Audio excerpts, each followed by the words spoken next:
agora estava condenando Jesus. Agora estava vendo um homem frágil, estava vendo um homem carado, estava um homem ensanguentado, estava um homem na sua pior momento de vida, na sua fraqueza, com as suas vestes rasgadas, com a coroa de espinhos sangrando na cabeça. Um homem que aparentemente não tinha poder nenhum, aparentemente não tinha mais nada. E no momento de maior dor, de maior sofrimento, de maior angústia, Jesus olha para eles, aqueles que tinham gritado, exaltado, agora estavam negando.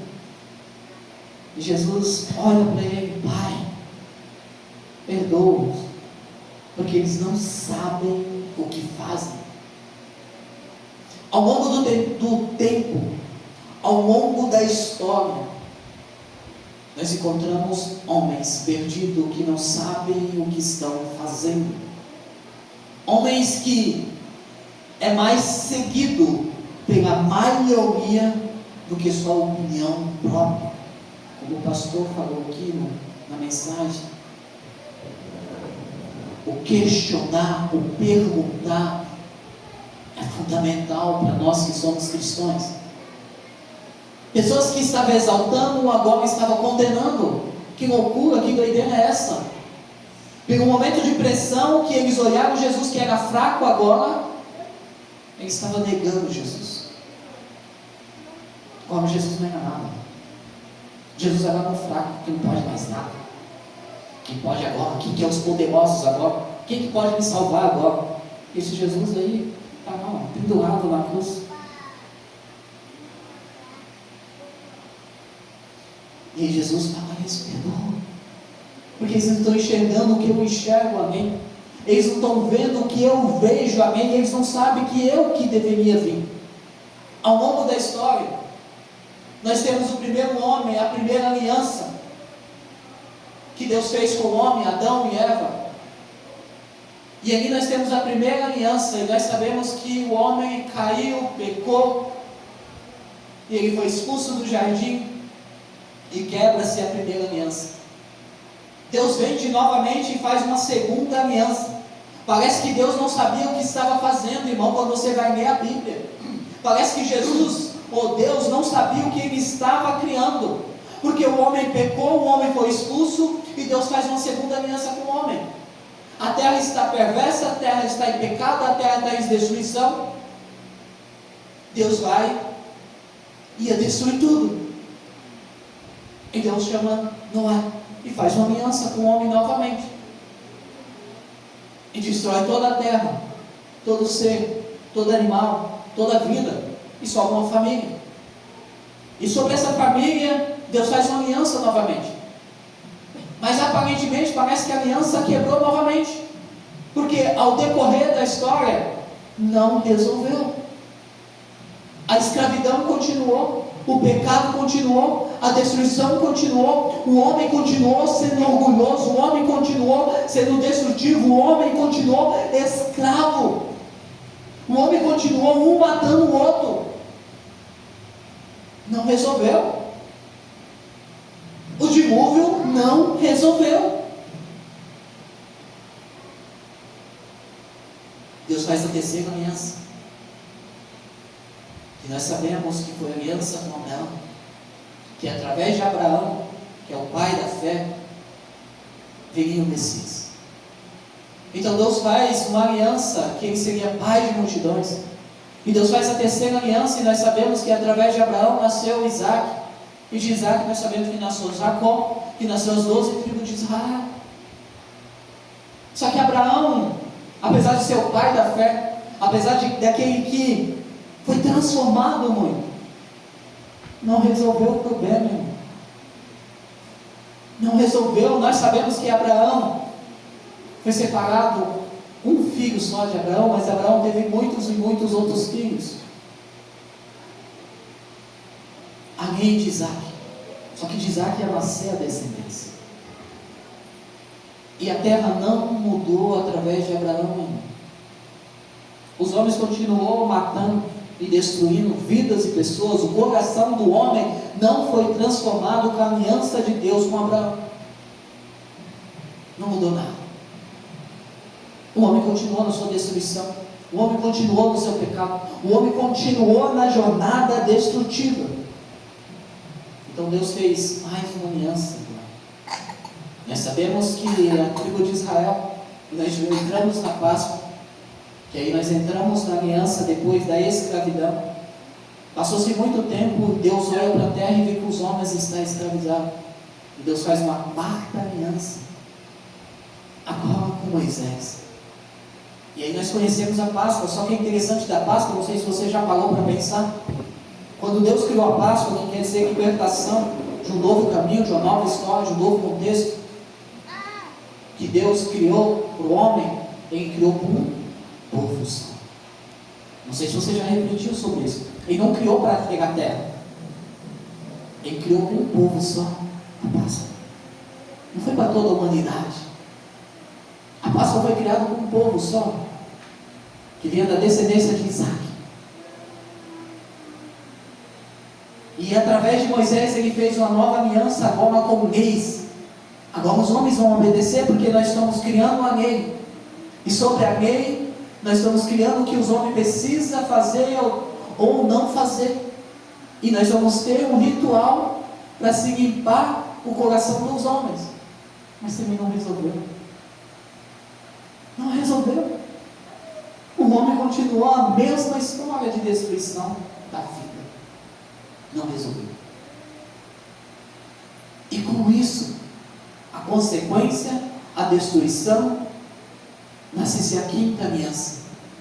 Nós chamamos de aliança de Davi, ou davídica, onde Deus faz a promessa que através de Davi nasceria um rei. Através de Davi nasceria um rei de justiça, um reino de paz, um reino de transformação, um reino de mudança. Por que muitos judeus até hoje não acreditam em Jesus? Porque esse reino para eles não chegou. Porque o Jesus que os judeus, a maioria deles espera, é o Jesus de Apocalipse, não o Jesus que vem. Porque é o que está na promessa davídica. No trono de Davi sentaria um homem de justiça, que daria paz para Israel, um rei. Por isso que quando Jesus descia montado no jumento, eles cantavam, porque aqui vem o rei quer nos libertar, nos salvar. E nós sabemos que o contexto e a promessa de Davi foi só destruição, só foi matança, só foi pecados. De Davi sim, irmãos, só destruição. Davi sim, destruição. A quinta aliança não resolveu o problema da humanidade, porque era para um povo só. E ao decorrer do tempo, ao passar dos anos, parecia que a terra não teria solução mais, que a vida não teria sentido e nem significado, porque desde que conhecemos a criação da terra é destruição, é maldade, é morte, não existe vidas em si, porque o homem está matando o outro, o homem está orgulhoso, o homem está destrutivo, o homem não consegue amar o seu próximo, o homem não consegue olhar para a humanidade e querer o melhor dela. Então nós só vemos destruição, nós só vemos consequência, nós não vemos vida e nem a promessa se cumprindo. E aí nós temos, quando você vai ler em Mateus, nós temos uma genealogia em Mateus e temos outras em Lucas, duas genealogias. Uma vinda através do seu filho Salomão e outra através, que eu não lembro o nome do outro filho, mas um está em Mateus capítulo 1 e outro está em Lucas 3. E dali nasce-se a promessa que hoje nós conhecemos, chamada Jesus, que é a sexta aliança. E aparentemente, irmãos, olhando para o contexto, pela promessa lá de Gênesis, a aliança de Jesus aparentemente parece que não resolveu novamente. Por que eu falo aparentemente parece que não resolveu? Olha para a sua vida, olha para o seu mundo, olha para o seu bairro, olha para o seu município, olha muitas vezes pela sua família. Tem paz, tem justiça, tem lealdade, tem princípio, tem caráter, tem amor. Tem. Resolveu? Seja sincero. Resolveu? A pergunta, irmãos. Sabe por quê? Questionamos, perguntamos. E quando Jesus estava na cruz, por isso que ele falou: ei, Pai, perdoa-os, eles não sabem o que fazem. Nós não sabemos o que nós fazemos, ao ponto de que aparentemente o sacrifício de Jesus não valeu. Porque a promessa era trazer um reino de paz, de justiça, de lealdade, de princípio e de transformação. Nós sabemos que esse reino vai existir. Porque muitas pessoas não acreditam e não vivem Cristo. Porque você vai pegar os 4 evangelhos de Cristo e você vai ver um Cristo transformado e mudado, que nós sejamos o exemplo dele. Você pega Cristo, pega tudo que está nesses 4 evangelhos. Irmão, você precisa ler o restante da Bíblia? Se você quiser, você lê, você estuda, mas o que nós precisamos é só o que está em Cristo. Ah, mas o resto da Bíblia não serve? Lógico que serve, irmão. Ensinamento, conhecimento, aprendizado. Mas o que nós necessitamos, o que nós menos praticamos, é o que está nos ensinamentos de Cristo. É o que menos nós vivemos. É o que menos nós praticamos. É o que menos nós vivenciamos. Existe um poder e uma autoridade de transformação em minha vida e em sua vida?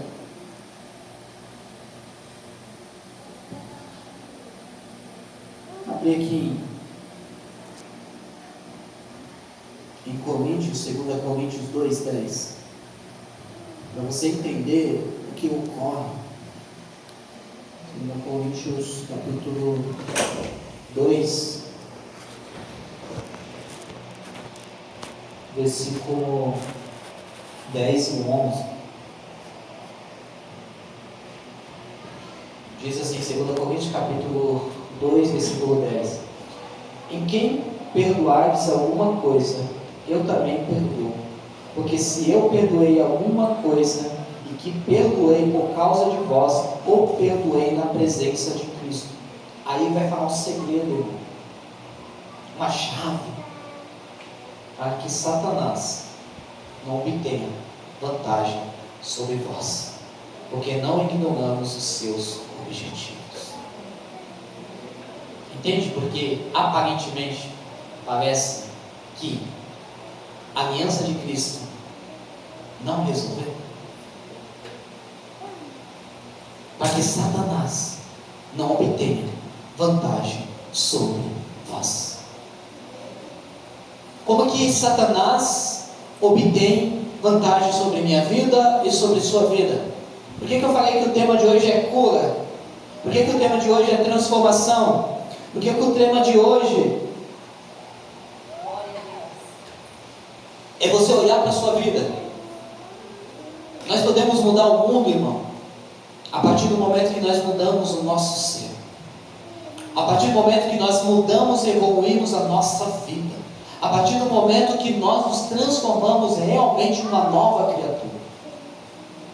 Porque Satanás vem usando ao longo do tempo as artimanhas e as ferramentas que ele tem.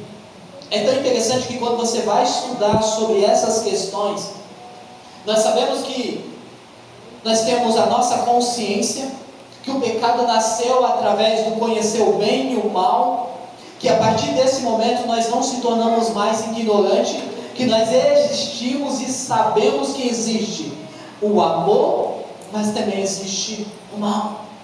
Nós temos porque nós vemos a nossa volta. Nós vemos pessoas doentes, nós vemos pessoas feridas, nós nos sentimos muitas vezes culpados por diversas coisas. E por diversos fatores na nossa vida. E essas coisas que ficam gravadas no nosso inconsciente, algo escondido dentro de nós, que muitas vezes está atrapalhando a nossa jornada, atrapalhando a nossa trajetória, atrapalhando a nossa evolução, está lá dentro, preso do nosso inconsciente, onde que Satanás usa essas artimanhas para prejudicar a evolução de Cristo em sua vida. Não sei se você para e pensa um pouco. Imagina um Deus grandioso, um Deus que nada pode suportar o poder e a autoridade dele nascer dentro de um corpo. Você acha que o corpo suportaria a semente de Cristo ou a semente de Deus dentro? Nós sabemos que a palavra de Deus fala que ele se desfez de toda a sua glória. Só que a própria Bíblia fala que Jesus era homem, mas era Deus também. E o poder dele operou com uma pequena semente de um feto dentro. E esse feto, essa criança nasceu dentro do ventre de Maria. Mas o poder de Deus nasce na onde, irmão? Dentro de você. O poder de Deus nasce dentro de nós. E esse poder precisa operar em nosso ser, mas por uma escolha minha e sua. A manifestação do reino, ele se manifesta em nós a partir da permissão nossa. Só que nós encobrimos com tantas coisas, com tanta ideologia. E eu falava uma coisa muito interessante essa semana para minha esposa, porque quando nós aceitamos Cristo, é fenomenal. Nós temos a parte boa e a parte ruim. Por que a parte boa, irmão? Porque quando você aceita Jesus de todo o seu coração, que você aceita mesmo, não por pressão, não porque um monte de gente está levantando a mão, mas porque você tomou uma decisão pessoal de aceitar Cristo, você vai totalmente entregue. Mas é igual um grande problema. Por quê? Porque você vai entregue totalmente para Cristo, mas junto com a palavra, junto com Cristo, junto com a semente de Cristo, não vem só ela, tem outra semente encobrida junto. Porque se somente a semente de Cristo nascer na minha vida, somente a semente de Cristo nascer no meu ser, você se transforma na melhor pessoa desta terra. Você se transforma naquela pessoa que influencia qualquer pessoa, porque a pessoa vai ver a transformação, a pessoa vai ver o brilho nos seus olhos, a pessoa vai ver você uma pessoa transformada, impactada, porque via você de uma forma, agora está te vendo de outra forma totalmente diferente. Que você não precisa pregar o Evangelho, você não precisa se esforçar, você precisa, irmão, vamos ali comigo. E ele vai assim, nossa, eu vou sim, porque a sua vida está totalmente mudada. Você era isso, agora você é isso. Só que vem essa consequência junto, porque a semente não nasceu só a semente de Cristo dentro de nós. Nasceu só a semente porque você abriu uma coisa muito importante. E isso aqui é o que vem as mágoas. É isso aqui que vem os pesos, os rancor. A Bíblia fala que nós temos que guardar o coração. E Cristo ele só nasce no lugar porque o coração, irmão, se você for ver a ciência, o primeiro órgão que nasce é o nosso coração. E é um órgão que você não pode dar para ninguém. Só para Deus. Só que quando você abre, eis a porta e bate, e você abre a porta do seu coração, não só vem Cristo. Tem outra semente que vai nascendo aos escondidos. Porque vai vir crenças erradas, vai vir dogmas erradas, porque você está aberto a tudo. Por que você vai ver muitos pastores adoecidos? Pastores que... Mas é porque estão em pecado? Não, irmão, o peso que muitos carregam. Por que muitos líderes estão afastados? Por que muitas pessoas estão dispersas? Porque a maioria de nós, quando aceitamos Jesus, nós não aceitamos por Deus, nós aceitamos pelo homem. Porque quem está apresentando Deus não é Deus, é eu e você. E nós carregamos as nossas falhas juntos, nós carregamos os nossos pecados juntos, nós carregamos as nossas crenças juntos. E isso começa a entrar nos corações, nas vidas e nos inconscientes. E fica gravado. E mais cedo ou mais tarde, quando você sai da euforia da paixão, aquela euforia gostosa, aquela euforia que tudo é bom, que tudo é fogo, que você está animado, você faz de tudo. Porque você está naquela entrega de amor, naquela entrega, e isso é muito bom, irmão. Isso acontece quando você aceita Cristo, acontece quando você casa, naquela euforia que é só alegria. Passa-se, depende de cada caso e caso, mas depois de 1 ano, 2 anos, aí começam os verdadeiros problemas. Porque o que queria, ou o que deveria ser só plantado no coração do homem, era somente a palavra de Cristo. Quando você olha para a sua vida, irmão, quando você olha para a sua família, seja sincero com você, o que você vê? O que você sente? Quando você olha para o seu coração, o que você tem carregado dentro dele? Qual os tronos que você tem colocado dentro do seu coração? Qual os tronos você tem sincronizado dentro de você? Esses tronos é dono da sua vida, não Cristo. Esse trono é o dono da sua vida. Tem muitas pessoas que têm tronos, não só um, tem mais de diversos tronos no coração. E se tirar esse trono, ou se esse trono cair, a pessoa vai à ruína.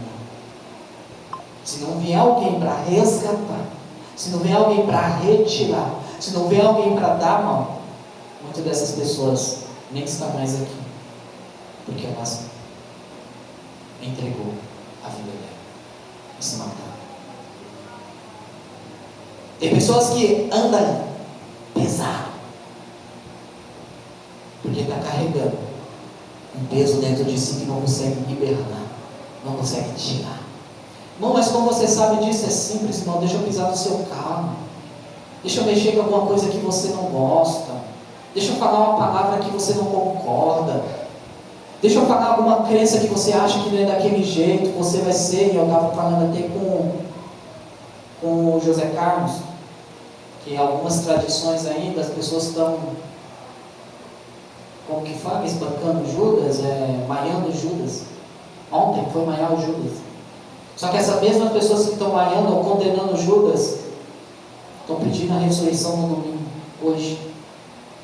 Aquelas pessoas que estão condenando as pessoas, irmão, quantas pessoas você já condenou? Ou quantas pessoas você condena ainda? Seja sincero com você. Pai, perdoa-os, porque eles não sabem o que fazem. Quantos de nós, irmãos, nas nossas crenças, não já chegou e falou assim: ei, nós somos a única igreja que salva. Nós não falamos que a única pessoa que salva é Jesus, nós falamos só a nossa igreja, que você que está aí nessa igreja, você vai para o inferno. Ei, condenador, julgador, você é juiz? Quantos de nós falamos que as pessoas que estão vestidas com a roupa mais curta, que está tudo em pecado?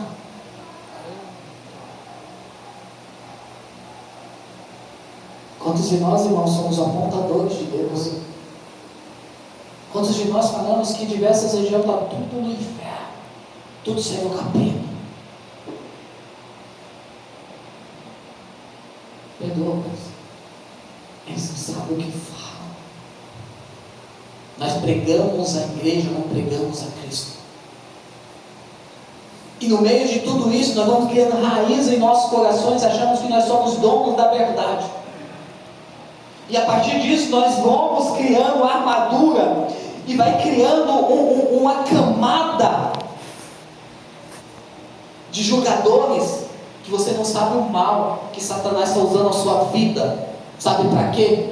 Eu não vou sentar com aquele irmãozinho ou com aquela irmãzinha, porque se eu falar que eu traí minha esposa, ele vai me condenar e falar que vai ele, a esposa dele vai tudo para o inferno.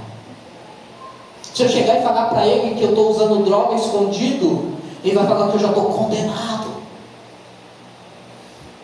Se eu falar que eu estou pensando em trair minha esposa ou acabar com o meu casamento, ele não vai me dar um conselho, vai falar que eu estou totalmente errado, ele não vai olhar a profundidade do meu coração, por que eu estou com aquela dor, então não tenho com quem eu contar. Porque se eu falar dos meus problemas, que eu estou pensando mal contra o irmão, porque eu não estou gostando dele e ele não me dá um conselho sábio, então não posso sentar, não posso deixar ele lavar meus pés, porque está podre e sujo. Minha vida está em lamaçal, mas eu não tenho ninguém para sentar numa cadeira comigo e ser sincero e transparente. Não tem ninguém para puxar uma cadeira e sentar e falar assim: irmão, vem cá, deixa eu entender a sua dor, deixa eu entender seu sofrimento. Você não está conseguindo se perdoar. Qual ato você fez? Você cometeu algo que parece que é imperdoável. Ei, muitos fez um aborto e não tem com quem conversar porque é pecado, porque fez um aborto. E a dor e o sofrimento está guardado dentro do coração, porque ela acha ou se sente culpado pelo ato que fez, mas não tem ninguém para conversar, desabafar e entender que ele precisa de um perdão, que precisa de um bálsamo, que precisa ser lavado os pés. Não tem mais pessoas para conversar mais, porque eu fiz sexo antes do casamento. Eu estou indo na sala, eu estou em um mar de culpa, eu estou no mar de pecado, eu estou no lamaçal. O meu pecado é muito maior que o sangue e o sacrifício de Cristo, e eu não tenho mais jeito. Eu prefiro me sujar mais lá fora, porque dentro da igreja já me vejam como condenado. Essa visão que nós temos dos homens que estão no pecado.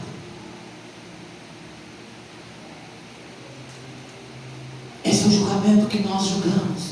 E tantas e tantas e tantas e tantas outras histórias que eu posso contar. Mas sabe o que é o problema? Que acontece um fato em nossa vida, acontece uma dor na nossa vida, acontece um acontecimento em nossa vida e nós não conseguimos nos perdoar e nós criamos uma mágoa, um rancor dentro de nós. E sabe o que rancor transforma, irmão? É como uma água suja, uma água limpa, mas com o passar do tempo essa água parada se transforma em gosto, em esgoto e fica fedendo. Isso transforma em um câncer. Isso se transforma em algum tipo de doença. Pega a história de a maioria de pessoas que pegou doença, pode ter certeza que algum impacto na vida teve e ela não soube liberar perdão, ela se culpou. E quando você se culpa e você se sente culpado, você não é libertado.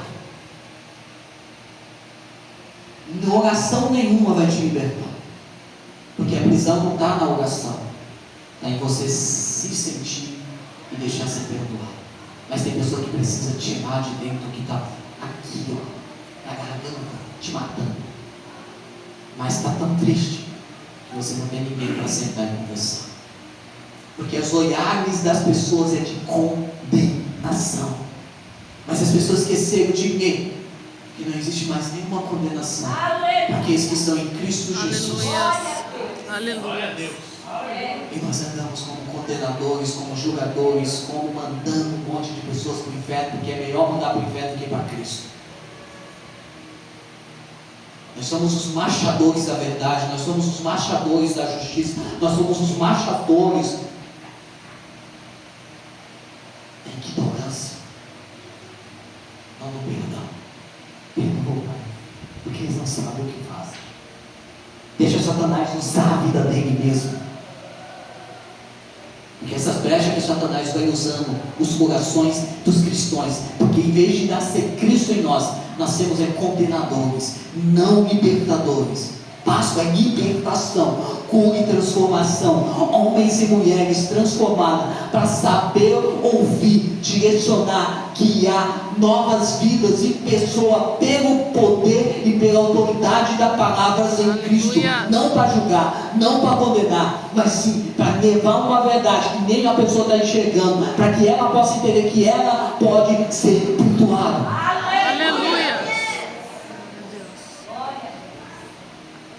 Olha o que está em Coríntios 10, 2 Coríntios 10. 4, 2 Coríntios 10, versículo 4 e 5. Olha o que está falando. 2 Coríntios 10, capítulo 10, versículo 4.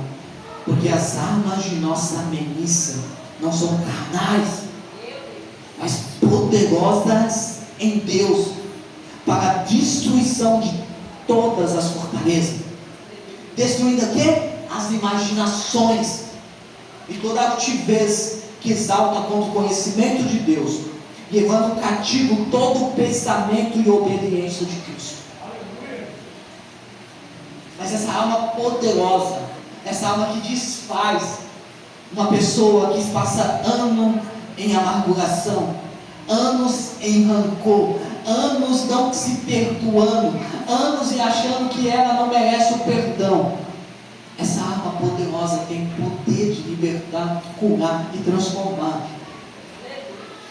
E quando ela fala para a destruição das fortalezas, essa palavra entra no lugar que muitos não entram. Mas porque essa palavra não está entrando? Porque os corações estão fechados. Porque, como eu falei, só temos julgadores, não pessoas dispostas a levar cura, transformação, libertação às pessoas.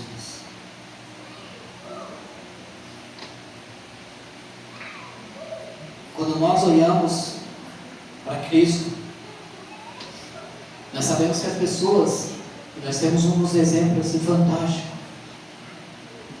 que pegaram uma mulher em adultério e colocaram no meio. E você jogaria pedra, eu jogaria pedra, porque você já fez isso, irmão. Você já jogou pedra em muita gente.